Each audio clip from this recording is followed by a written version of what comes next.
Hey guys, sorry it's a little late. Today I want to talk to you about something very psychology related, and this is learning. Being able to study this, in psychology terms, learning is a change of behavior. So we're going to keep that in mind as I talk about all this, okay? I am doing a video presentation for a project that me, Michaela Phillips, Kimberly Sandoval, and Marcella Alvarez did, okay? So the first thing that we come to when we have learning is classical conditioning, okay? Really this started with Pavlov. And if you think of Pavlov, I hope the first thing that you think of is dogs. Awesome. Good answer. So in this conditioning process, Pavlov conditioned dogs to salivate to a stimulus other than their food. They knew that when the people were coming in to give them food, they started salivating because they were so excited for that food. So that was a response of their learning.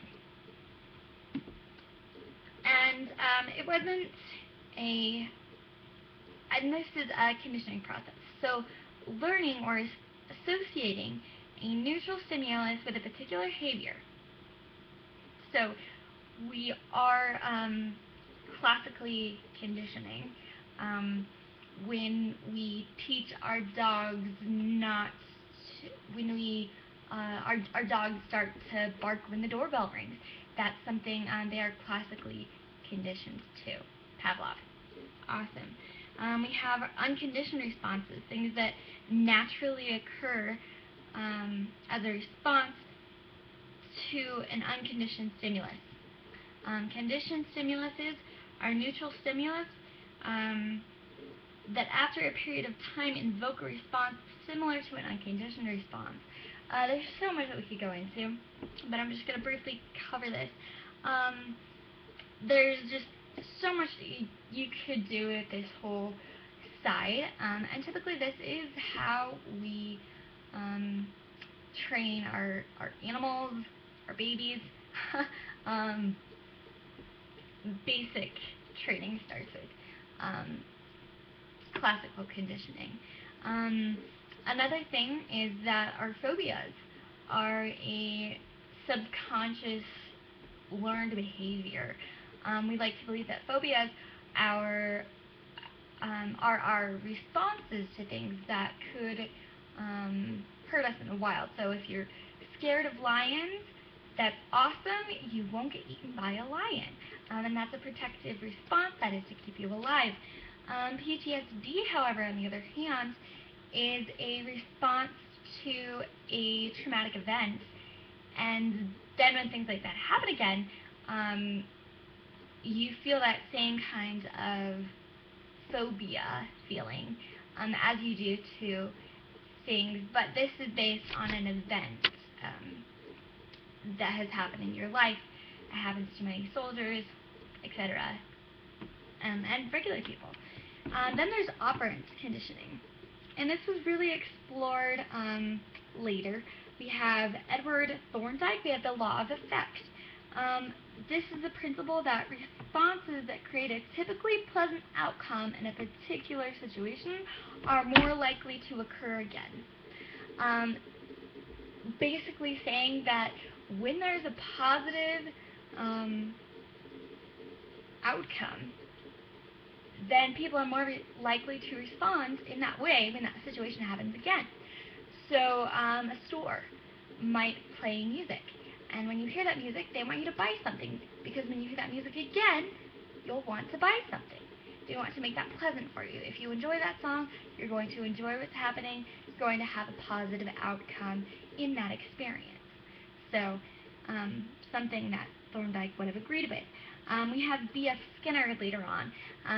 A Skinner box is used for generally like smaller animals, and to see if they can find how to get out, or they can press or peck something and they give them food or water. And then there's just a reinforcement of this behavior. It can be a positive reinforcement or a negative reinforcement. Obviously, positive reinforcement make it keep happening. Negative reinforcement, it doesn't reinforce it. And then there's, punishers, of course. Fixed ratios of behavior. There's just so many different ways that you can respond. And sometimes it's difficult to understand, and that's why behavior training is so hard.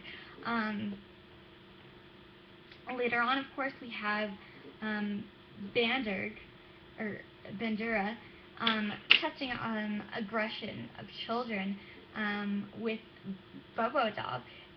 Basically, these inflatable dolls, they were exposed to an adult either acting aggressively or unaggressively to this doll, and he found that children that were exposed to the aggressive behavior were more likely to behave aggressively towards this doll. The children were less likely to be aggressive to this doll. So with all of this study of learning and psychology, again, you see learning as a behavioral change, which is essentially what we would like all learning to be. If you know that 2 plus 2 equals 4, then hopefully you're going to say 4 to that question every time. But there are so many things that are possible to learn that perhaps you won't remember them all, or perhaps you don't have that reinforcement all of the time. For me, one of my favorite things about this is that our PTSDs and our phobias are learned behaviors, and so they are something that we can train ourselves to come out of. We can use cognitive behavioral therapy and dialectical behavioral therapy to help ourselves overcome the panicky fear that we get of these. So again, these are things that my group and I, Kimberly Sandoval and Marcela Alvarez, covered. We were unable to get technology to be on our side, and so it was not in the time that we wanted it to be. But here is just an example of what we talked about. We talked about all of these things and many more things, but those were our favorites for sure. So we hope you enjoy. Again, just as a reinforcement of the idea that learning is a behavioral change. Learning is a behavioral change, so if you have a behavioral change, you're learning something. We hope you have a great day. Come back later.